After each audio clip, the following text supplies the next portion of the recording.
ವೇದಿಕೆ ಮೇಲೆ ಇರ್ತಕ್ಕಂಥ ಎಲ್ಲ ಮುಖಂಡರುಗಳೇ, ಮತ್ತೆ ನಾಟಕ ನೋಡಲು ಆಗಮಿಸಿರ್ತಕ್ಕಂಥ ಎಲ್ಲ ಅಣ್ಣ ತಮ್ಮಂದಿರೇ, ಅಕ್ಕ ತಂಗಿಯರೇ,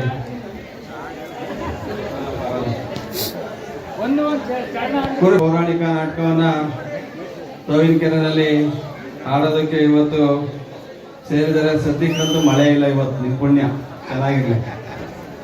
ತೋವಿನಕೆರೆಯಲ್ಲಿ ಇದು 4ನೇದೋ 5ನೇದೋ ನಾಟಕ. ಎಲ್ಲ ನಾಟಕಕ್ಕೂ ಬಂದಿದ್ದೀನಪ್ಪ, ಸಾಮಾನ್ಯವಾಗಿ ಬರ್ತಂಗೇನಿಲ್ಲ.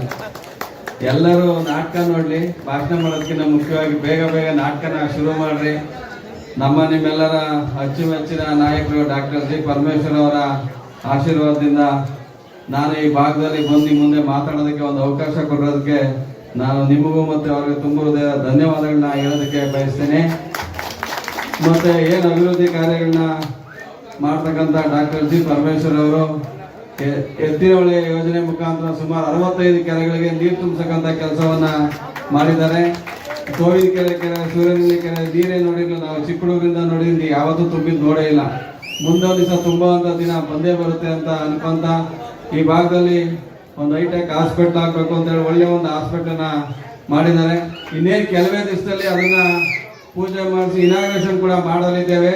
ರಸ್ತೆ ಮಾಡೋದಕ್ಕೆ ಮೊನ್ನೆ ಎಲ್ಲ ಬಂದು ಸರ್ವೆ ಮಾಡ್ಕೊಂಡು ಹೋಗಿದ್ರೆ ಅತಿ ಬೇಗನೆ ರಸ್ತೆ ಮಾಡಿ ಹಾಸ್ಪಿಟಲ್ ಕೂಡ ನಿಮ್ಮ ಈ ಭಾಗಕ್ಕೆ ಅನುಕೂಲ ಆಗಲಿ ಅನ್ನೋ ಉದ್ದೇಶದಿಂದ ಹಾಸ್ಪಿಟಲ್ ಕೂಡ ಬೇಗ ಉದ್ಘಾಟನೆ ಮಾಡಿಸಿ ಎಲ್ಲ ಕಾರ್ಯಕ್ರಮಗಳು ಯಶಸ್ವಿಯಾಗಿ ಮಾಡೋದಕ್ಕೆ ನೀವೆಲ್ಲರೂ ಕೂಡ ಎಲ್ಲದಕ್ಕಿಂತ ಮುಖ್ಯವಾಗಿ ಡಾಕ್ಟರ್ ಜಿ ಪರಮೇಶ್ವರ್ ಅವರಿಗೆ ಆಶೀರ್ವಾದ ಮಾಡಿದ್ರ.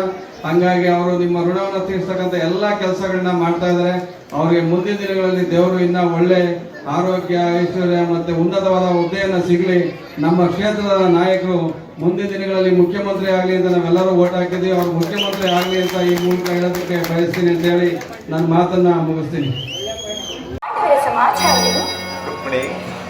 ಪಾಂಡವರು 12 ವರ್ಷ ವನವಾಸ, 1 ವರ್ಷ ಅಜ್ಞಾತವಾಸವನ್ನು ಮುಗಿಸಿಕೊಂಡು ಹಸ್ತಿನಾವತಿಗೆ ಹಿಂದಿರುಗಿದರು. ವಿರಾಟನ ಪುತ್ರಿಯಾದ ಉತ್ತರೊಡನೆ ಅಭಿಮನ್ಯುವಿನ ವಿವಾಹವೂ ಆಯಿತು.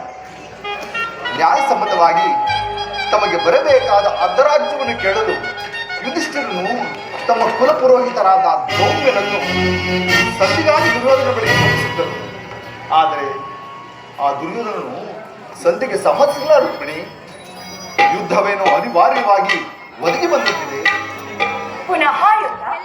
ಹಾಗಾದರೆ ನಿಮ್ಮ ವಿಶ್ರಾಂತಿಯ ದಿನಗಳನ್ನು ಕಳೆದವರು ಗೋಪಾಲನ ಕಟಾಕ್ಷ ಚಂದ್ರಿಕೆಯಿಂದ ತೊಯ್ದು ಅರೆಮುಚ್ಚಿದ ಕಣ್ಣುಗಳಿಂದ ಅನಂತ ಭೋಗದಲ್ಲಿ ಕನಸು ಕಾಣುವುದು ನಿಮಗಿಂತ ಸಾಧ್ಯವಿಲ್ಲ. ನಾನು ಲೋಕ ಸೇವೆಯ ಹರಕೆಯನ್ನು ಹೊತ್ತಾಗಲೇ ನನ್ನ ವಿಶ್ರಾಂತಿ ದಿನಗಳು ಕೊನೆಗೊಂಡವು. ನಾನು ಅದಕ್ಕಾಗಿ ಚಿಂತಿಸುತ್ತಿಲ್ಲ ರುಕ್ಮಿಣಿ. ಹಾಗಾದರೆ ಈ ಪ್ರಶಾಂತವಾದ ಮುಖಭಂಗಿ ಏಕೆ? ಯುದ್ಧದ ಸಮಾಚಾರವನ್ನು ಕೇಳಿ ವೀರರ ಹೃದಯವು ನರ್ತಿಸುವುದು ಸಹಜ.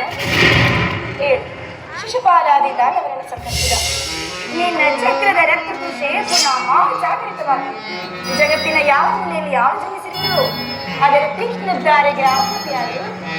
ದೇವಿ, ಯುದ್ಧವೇನೋ ಒದಗಿ ಬಂದಂತಿದೆ.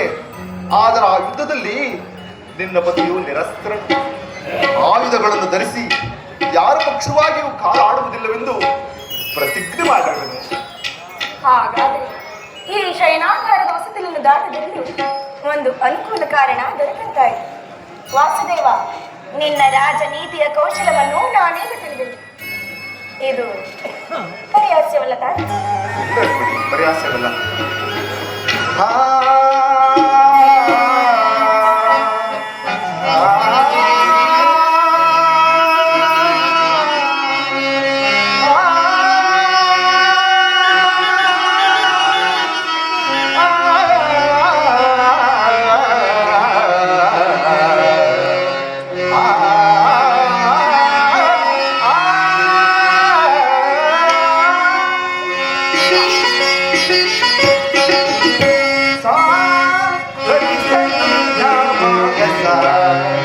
Sabaga